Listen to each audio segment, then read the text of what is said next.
All right, chapter 6. We're only going to do a few sections in chapter 6. We're not going to do the whole thing. But we are doing section 1 because section 1 introduces us to rational expressions. So a rational expression is anything of the form p over q. So we're looking at fractions, but both are polynomials. And so you're going to see things like x squared over 3x minus 6. It's going to be great fun. The restriction we have, though, is that you can never divide by 0. And so q, the polynomial on the bottom, is not allowed to be 0. So for instance, we might ask a question like this: where is x squared over 3x minus 6? And we can say either undefined or ask for restrictions on the variable. Your homework will actually state it as restrictions on the variable, but these do mean the same thing. So for this problem, since all we want to know is where do we have restrictions on the variable, what numbers can we not use, we're only going to work with the denominator. I don't even care about this x squared on the top. It's not doing anything for me. So I just ignore it. I take the bottom. You'll notice I'm not setting it equal to 0. I'm asking where is it not equal to 0. Or I'm saying it can't be equal to 0. So I add my 6, divide by 3. Oops. That's embarrassing. Not terribly surprising. But so we get that x is not equal to 2. There, that's a little bit better. And so there you go. That's how we deal with restrictions. Just make sure you do your division correctly. So, and let's move on and look at some more. Okay, so now we'll move into reducing these fractions. I have some steps here, so you might want to write those down and use them as we go forward into more examples, because I will erase them off the board. But here we go.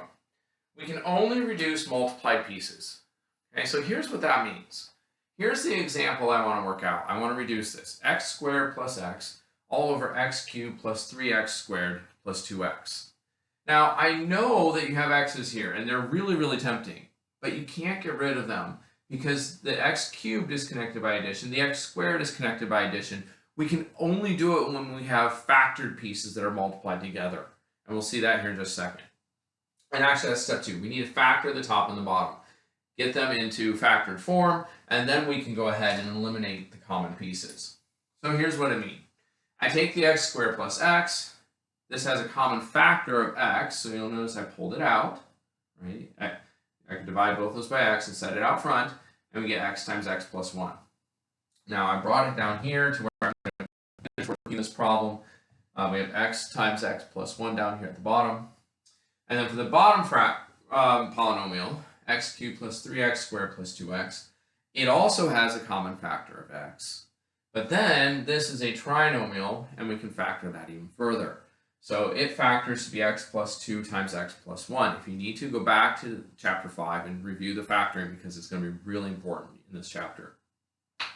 So I bring that and I put it on the bottom of my fraction. So now I'm just looking for pieces that match. And so hopefully at this point they're really easy to see, right? These both have an x. Oh, those are gone.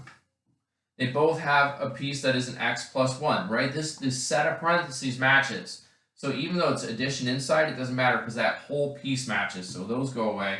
The only thing left is that x plus 2. But I want to point out this x plus 2 is on the bottom of the fraction.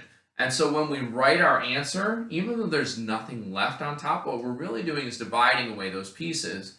And so we end up with a 1. So if everything disappears, you always are left with a 1. All right, we'll do another example.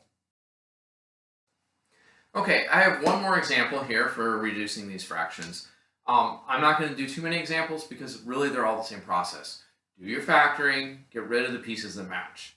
Okay, that's really what we're looking for here. So again, go back to chapter 5, look over the factoring if you need to, and then come and do this. All right, so here's what we have. X squared minus 4 over x squared plus 9x plus 14. That's what we want to factor. So you'll notice I went off to the side, and I'm going to factor the top and the bottom parts separately, obviously. Here's where I continue the problem. We'll come back to this part here in just a second.